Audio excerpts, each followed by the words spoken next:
8 de la noche en punto, es un gusto saludarlos y darles la bienvenida en este inicio de semana, noche de lunes, aquí a Sala de Prensa de Noticias Caracol en vivo, justo después de nuestra emisión central de Noticias Caracol Primero la Gente. Lo acabamos de ver allí con nuestros compañeros, el reporte de la noticia del día, y es esa modalidad que se está convirtiendo en costumbre por parte de los grupos criminales en zonas cocaleras, y es instrumentalizar a la población, a los campesinos cocaleros para el secuestro, para realizar estos actos de secuestro. No es retención, lo dicen los expertos, es secuestro de grupos de militares. Fueron liberados los 45 que tenían secuestrados allí en el Tambo, Cauca, este grupo de campesinos, y vamos a analizar el día de hoy en Sala de Prensa también lo que acaba de hablar el gobierno. El presidente abre la puerta y solicita a la Corte Constitucional reevaluar su sentencia sobre la aspersión aérea con glifosato para que en esas zonas donde la población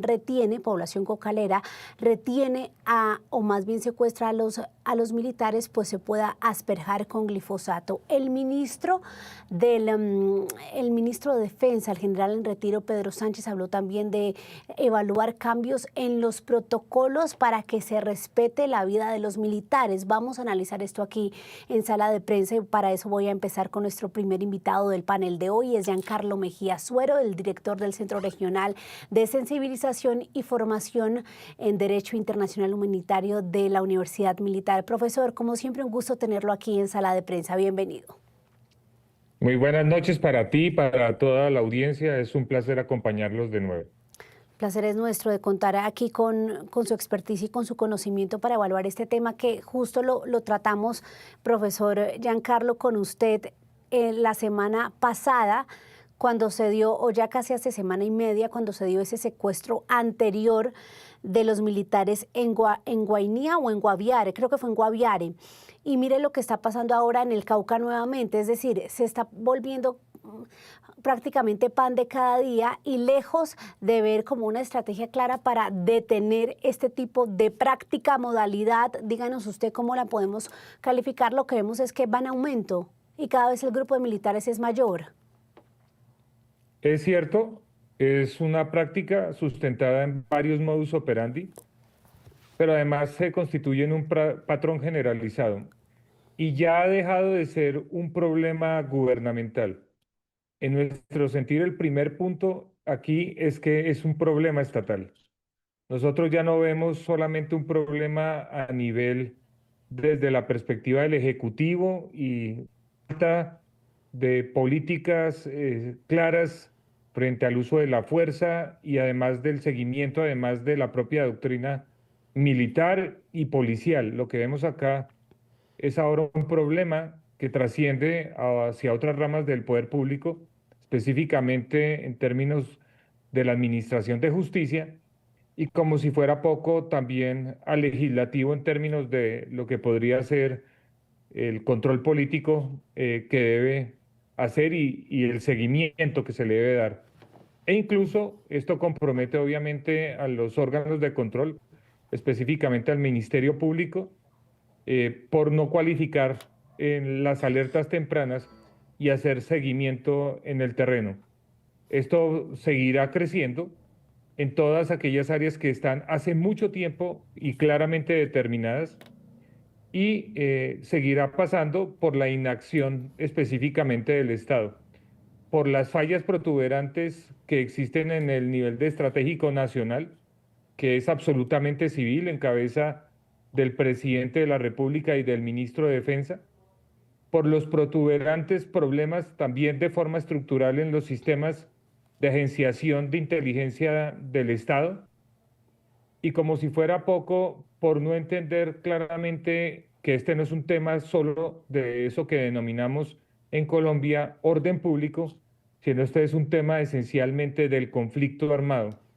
Claro. Y de lo que significa un conflicto armado irregular, asimétrico, con todo el perfil de lo que significan además amenazas desde la perspectiva no tradicional. Profesor, ya vamos a ahondar en esas apreciaciones tan importantes iniciales que usted nos acaba de dar, pero voy a aprovechar para saludar a nuestro segundo panelista de esta noche. Es Pedro Viveros, analista político de aquí de esta casa. Pedro, un gusto como siempre. No estoy escuchando a Pedro. Revisemos a ver Oh, qué pasa. Ahora sí, Pedro, adelante. un saludo especial a usted, María Camila, y también al profesor y a los que nos ven. Pedro, quiero iniciar. Usted ya alcanzó a escuchar un rato ahí lo que estaba diciendo el profesor Giancarlo, y él dice algo que sí nos preocupa, pero no nos sorprende, y es que esta modalidad o esta práctica del secuestro de militares por parte de las comunidades cocaleras presionadas por los grupos armados, lejos de cesar, va a aumentar. Es que a mí me parece desde el punto de vista político que se ha convertido casi que en algo recurrente, como si se hubiera vuelto costumbre hacer esto, donde se o utiliza la población o se organiza la población bajo el manejo de unas bandas criminales que normalmente están precedidas del negocio ilícito del narcotráfico. Y entonces imagínese, María Camila, que si lo hacen en una región y les funciona, porque llegan inmediatamente una cantidad de agencias a resolver ese conflicto, pues en el otro lado igual lo miran y lo vuelven a repetir. Pero yo le hago un paréntesis, que no solamente tiene que ver con esta problemática, digamos, en el campo colombiano o en las zonas alejadas del centro del país. Aquí en Bogotá, en el Parque Nacional, María Camila, no vinculado con el negocio ilícito del narcotráfico, pero sí con el mensaje de la falta de temor y de respeto por la autoridad, estamos llegando a que lleguen unas personas de unos cabildos indígenas muy importantes del país y reposen durante más de 3 años en una primera fase y luego en esta durante más tiempo y no haya una solución porque no hay un respaldo claro para definir que esa zona no es donde deben estar unos menores de edad, por ejemplo, que pertenecen a esas comunidades, que transitan ahí sin Dios ni ley en el Parque Nacional. Entonces no es solamente, para poner un poco y cerrar mi paréntesis, lo que está ocurriendo en esas zonas del país donde nos vemos abocados por el negocio ilícito de la cocaína y pues de los cultivos ilícitos. No, también está sucediendo en el centro de Bogotá, donde no hay una forma de hacer respetar a las autoridades para que en algún momento ellas sean las que recuperen el territorio en el centro de Bogotá o en la zona donde están secuestrando a estos soldados, María Camila. Claro, sí. Y ya enfocándonos, profesor, hasta ahora en la problemática puntual de lo que pasa en esas regiones aisladas, en lo que el mismo presidente Gustavo Petro ha calificado como esos territorios cocaleros, estando en lo cierto, ¿qué se puede hacer para un tema que yo creo que es el que más toca a la población y es el respeto y la desmoralización de la fuerza pública? Ya se habla ante el incremento de este irrespeto, de esta humillación, de la modificación, y lo dijo el mismo ministro Pedro Sánchez, de los protocolos para proteger la vida de los militares. Y habla él de un círculo de supervivencia de la fuerza pública que se tendría que respetar y al cual no puede ingresar un civil que quiera atacar al uniformado, o él podría emplear su arma disparando a los pies del atacante. ¿Eso es normal en el derecho internacional humanitario? Bueno, varias precisiones acá. Lo primero es que cualquier persona, sea civil o militar, puede hacer uso de su legítima defensa, y este es uno de los más antiguos derechos humanos consagrados en instrumentos internacionales. Ni siquiera necesita protocolos. Lo segundo es que esa legítima defensa no solamente está relacionada con un ataque actual, sino puede ser inminente. Y acá lo que vemos es un desconocimiento de las tropas respecto a las normas del derecho internacional de los Pero, derechos humanos, porque en ese... déjeme ¿sí? interrumpirlo, porque es que yo creo que muchos usuarios están haciendo esta pregunta hasta ahora que me nace a mí como ciudadana, y es que yo creo que más que desconocimiento, ellos lo deben tener clarísimo. El punto es que donde se defiendan, imagínese usted lo que pasa. Y lo decía hoy en ese relato, yo creo que usted lo vio, que le dio un soldado de los secuestrados que mantuvimos en el anonimato para protegerlo a nuestra compañera Estefania Valencia, que él decía, o sea, es que el punto es que aquí la justicia, si yo me defiendo, no me va a proteger a mí, no me va a cobijar a mí, sino que esa justicia es flexible y laxa con nuestros atacantes. Eso es cierto, pero el desconocimiento ¿en dónde está? El desconocimiento está en lo que significa entender el contexto operacional, que desde la perspectiva militar o policial se denomina ambiente operacional. Jamás metería soldados con armas largas, es decir, fusiles, en esos escenarios. Eso es absolutamente el proceso militar de toma de decisiones si vamos a un tema coyuntural.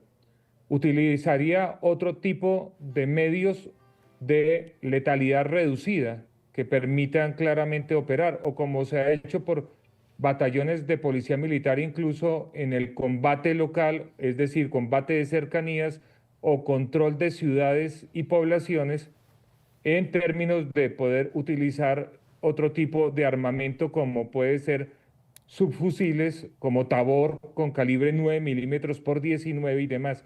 Acá hay un gran desconocimiento, sí hay un gran desconocimiento, porque cuando uno observa ese tipo de respuestas relacionadas con la justicia y que no opera la justicia, es una expresión a veces bastante emocional, fruto obviamente de lo que les decía al comienzo, que se pasó de ser un problema gubernamental a un problema estatal, porque obviamente acá la justicia no está actuando como debiera hacerlo, y no vemos, por ejemplo, ni a la Fiscalía General de la Nación, en cabeza de la fiscal, Mm. saliendo a hablar puntualmente y dando rendición de cuentas que lo debería hacer sobre estos hechos denunciados. Pero claramente también hay un desconocimiento operacional. Cuando sale un ministro de Defensa, más allá del aprecio que tengo por quien fuera alguna vez mi estudiante, el general Pedro Sánchez, cuando sale un ministro de Defensa a decir que van a cambiar los protocolos, estos protocolos los debieron cambiar hace Claro. muchísimos años. Y por eso no es un problema de cambio de protocolos, es un problema de inteligencia, inteligencia de combate, inteligencia táctica, saber claramente cómo se enfrentan las azonadas, saber las horas a las que yo debo operar, con qué tipo de tropas debo operar, qué tipo de medios y métodos debo operar, la inteligencia claramente técnica o de señales que le va habilitando a uno a través, por ejemplo, de una plataforma que sirva como controlador aéreo avanzado sobre la situación de reunión de personas a través, por ejemplo, del ASA-47 y la utilización de FLIR, porque para mover a la población, para poder hacer una zonada, claramente uno ve desde inteligencia técnica cuándo se mueve la gente, cómo se mueve la gente. Si yo incluyo equipos de reconocimiento, claramente voy a verificar cómo se está moviendo la gente. A estos soldados los han secuestrado claramente por la predecibilidad operacional. Ese es un tema ya no claramente desde la perspectiva de los jefes civiles, sino es un tema técnico, táctico, operacional y estratégico de procedimiento militar de toma de decisiones. En este país nos va a tocar a los civiles salir a defender a los militares y policías. Es decir, aquellos que nos han defendido durante décadas y que permitieron claramente de que jamás los grupos armados organizados se tomaran el poder, a esas personas que hoy se encuentran claramente con las manos atadas a través de movilizaciones nacionales en las principales ciudades, pero también en los territorios donde esto está sucediendo, porque todos sabemos cuáles son, nos va a tocar salir como población civil a apoyarlos claramente como una expresión del artículo 95 de la Constitución Política, que son los deberes ciudadanos. Y aplaudo finalmente la valentía de los medios de comunicación que han hecho el seguimiento y la denuncia de estos hechos, que no ocurren sino en este país. Es cierto, sí, de hecho el tema de nuestra labor ha sido fundamental y mire usted, no porque seamos nosotros, sino porque en el último caso que se dio, lo analizábamos con usted, profesor, el hecho de que el ministro se hubiera guardado eso tantos días, recuerde usted que ahí nos enteramos 3 días después, eso hace más lento el tema de la liberación y en eso el papel de los medios y de la población civil ha sido fundamental. Pedro, me llama mucho la atención lo que mencionó el profesor Giancarlo sobre la fiscal.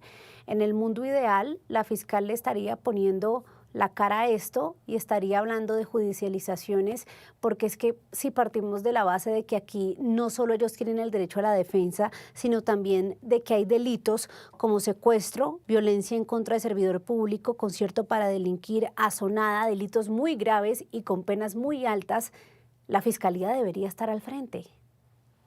Mire, María Camila, yo no soy experto en táctica militar ni en estrategias de esas, ¿no? He leído mucho, pero no soy experto, como ya queda claro que lo es el profesor. Pero en lo que sí debo decirles es que el ejército de hoy es un ejército muy respetuoso de todo lo que se ha llamado el respeto a los derechos humanos.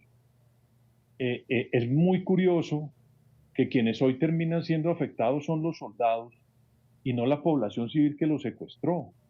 Y quienes están detrás de esos fusiles criminales que lleva a que estas personas o por acción o por organización terminen secuestrando a los militares y sean los militares que son los que han sido respetuosos, le repito, María Camila, durante mucho tiempo.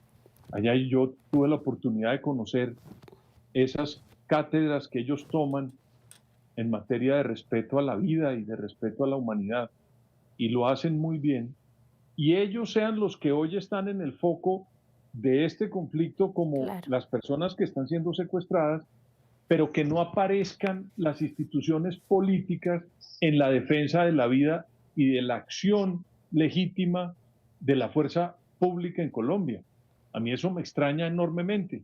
Es como si el mundo al revés, los que antes exigían que respetaran esa ley, hoy la respetan, pero hoy terminan ellos siendo los secuestrados y las personas que no pueden ejercer su operación libremente en un territorio que está invadido de personas que están haciendo acciones ilegales, porque es muy importante decirlo, esto no son señores que tengan ideología ni un propósito político, son unos señores que tienen un negocio criminal y en esa zona están irrespetando la autoridad y secuestrando al que ya aprendió a respetar la vida. Eso es una cosa que no le entiende nadie, María Camila. Sí, y es que eso me lleva, profesor, a que usted nos ayude a entender por qué llegamos a este punto. Es decir, ¿en qué país resulta siendo mejor que un policía y un soldado se dejen humillar en vez de que hagan algo que es un derecho de ellos, que es defenderse? Eso denota también un tema que nos tiene esclavizados a los colombianos, y es el de la polarización, o por qué es que en Colombia esa dinámica termina siendo lo totalmente opuesto a lo correcto. Bueno, es que acá el problema es estructural y agradezco mucho las palabras de Pedro. Este no es un problema nuevo. En otro espacio podríamos hablar de lo que sucedía antes precisamente en el Cauca, en donde nos vimos muchas veces obligados a ver a soldados enfrentados con indígenas o con campesinos con palos, inclusive teniendo el fusil terciado a la espalda. ¿Esto qué significa? Falta de una ley de seguridad y defensa. Ahora el gobierno ha presentado un proyecto de ley de defensa que lastimosamente no reúne los requisitos mínimos para garantizar ni la defensa y obvió el tema de la seguridad. Claramente hay un problema acá a nivel de judicialización. Claramente es que no hay un horizonte claro desde el punto de vista de la rama ejecutiva respecto a cuál es el acompañamiento político. Esto lo llamamos nosotros el triángulo de seguridad jurídica operacional. Y cuando un soldado se expresa de que la justicia los va a atacar a ellos y no a judicializar a los victimarios, pues eso es una manifestación emocional que tiene que ver con eso, que desde hace tiempo se denomina el dilema del soldado: actúo, no actúo, me dejo secuestrar. Y esto llevó a Colombia desde hace unos 15 o 20 años algo que se denomina el miedo operacional. A nosotros nos han secuestrado, lo que pasa es que guardaban silencio los militares, pero nos han secuestrado por lo menos en los últimos 20 años unidades de diferente naturaleza en los mismos territorios en donde hoy suceden las cosas. Pero se manejaba, por ejemplo, con la presencia de la iglesia, los personeros, y pasaba de largo, pero es que es como cuando a mí me dicen: "No, cuidado con esos lunares son raros", me siguen saliendo los lunares y no pasa nada. Entonces, después de los años voy a un examen donde el oncólogo y me dice, pues, usted tiene prácticamente este cáncer bastante avanzado. Avanzado. Y eso es lo que ha sucedido en Colombia. Y vuelvo, insisto, seguirá sucediendo, porque no hay una confianza de las Fuerzas Armadas en su comandante supremo, que es el presidente de la República, encarnado a través de su ministro de Defensa con el que constituye gobierno. Y vuelvo e insisto, cuando a mí después de todos estos secuestros me sale alguien a decir que van a cambiar los protocolos sobre la actuación, es decir, eh, necesitamos que sigan secuestrando y matando soldados y policías para salir a decir que por fin se van a cambiar los protocolos, es que esto no es nuevo. Sobre esto mismo hemos girado una y otra vez durante muchísimos años y es en todos los sectores donde decía Pedro, existen estos factores de multicriminalidad. Acá no hay ningún tipo de componente ideológico y tampoco hay ningún tipo de componente de la perspectiva de los conflictos armados tradicionales. Sí, es un tema totalmente Pero criminal además, y María de Camila, narcos. Señor, María Camila, déjeme decirle algo al profesor. A mí me sorprende que el presidente hasta hoy se da cuenta que es importante hacer la fue fumigación su, fue por su vía primer aérea. pronunciamiento en general, no solo sobre el tema de la problemática de fondo, que él lo toca un poco más, sino fue su primer pronunciamiento sobre los militares secuestrados en los últimos meses, Pedro. No, es que es eso, es un gobierno que cuando ya está en los estertores decide despertarse. Hmm. Cuando esto lo sabíamos los colombianos desde hace mucho rato que la única forma de resolver eso es vía aérea. Y el presidente de la República se despertó hoy llegando de Japón y dice que hay que hacer eso en las zonas donde no dejan constitucionalmente entrar al ejército. Es que esto, como dice el profesor, no viene sucediendo hace rato. Y eso que se hizo en algún momento del glifosato, hombre, es que el glifosato lo usan en la soya, María Camila, eso no es una cosa que se están inventando para matar gente. Eso lo controlan en la soya, tienen que echar para poder cultivarla eso. Y allá, ¿por qué no ha pasado nada y nadie se ha alterado? Pues porque en Colombia estamos con una gente que está vendiendo un discurso donde se permite ser laxos con la intervención estatal y de la justicia. A mí me llama la atención eso porque creo que es un mensaje de una persona que perdió 3 años y medio para decir al final del mandato que entonces sí se puede hacer algo donde había unos problemas hace mucho rato en ese sentido, María Camila. Eso también sorprende mucho. Y lo último, ese ministro Velázquez que salió, que fue ministro de Defensa 2 años, María Camila, fue muy permisivo en esto, en no tener un manejo del territorio en Colombia. Y estas personas que son unos delincuentes, pues imagínense que aprovecharon con un ministro que no sabía absolutamente nada de defensa ni de seguridad. Profesor, denos un poco de luces sobre la problemática cuando el presidente habla del tema de las zonas cocaleras y el militar. También nos ayuda a entender mucho con su relato de cómo es que se llega al punto del secuestro. Todo esto sucede por la problemática del narcotráfico, ¿no? Porque llega la fuerza pública allí a esa zona donde hay cultivos que pues están a cargo de estos campesinos y al hacer, explíquenos usted qué, ayúdenos a entender, monitoreo, requisas, al hacer qué es que se llega posiblemente los posibles escenarios para terminar en este hecho del secuestro. Sí, mil gracias. Como explicaba al comienzo, todos estos escenarios están relacionados con las economías criminales, no solamente con el narcotráfico. Y dentro de la concepción de economías criminales está, por ejemplo, tráfico ilegal de migrantes, minería ilegal, contrabando, extorsión, otro tipo de secuestros, retenciones ilegales. Entonces, cuando llega la fuerza pública, pues obviamente haciendo presencia a través de un concepto clásico de masa y el campesino que es instrumentalizado, el indígena que es instrumentalizado por los grupos armados al margen de la ley, queda, digamos que en medio de un conflicto y de la presión de las organizaciones armadas, va a entrar en un choque con el eslabón más débil. Y el eslabón más débil, increíblemente en este país, es la Es el fuerza soldado. pública, porque el soldado no va a usar un fusil Galil 556 contra un indígena o contra un campesino. Eso está en su ADN civilista y como también Pedro lo decía de forma adecuada, en décadas de capacitación en derechos humanos y en derecho internacional humanitario.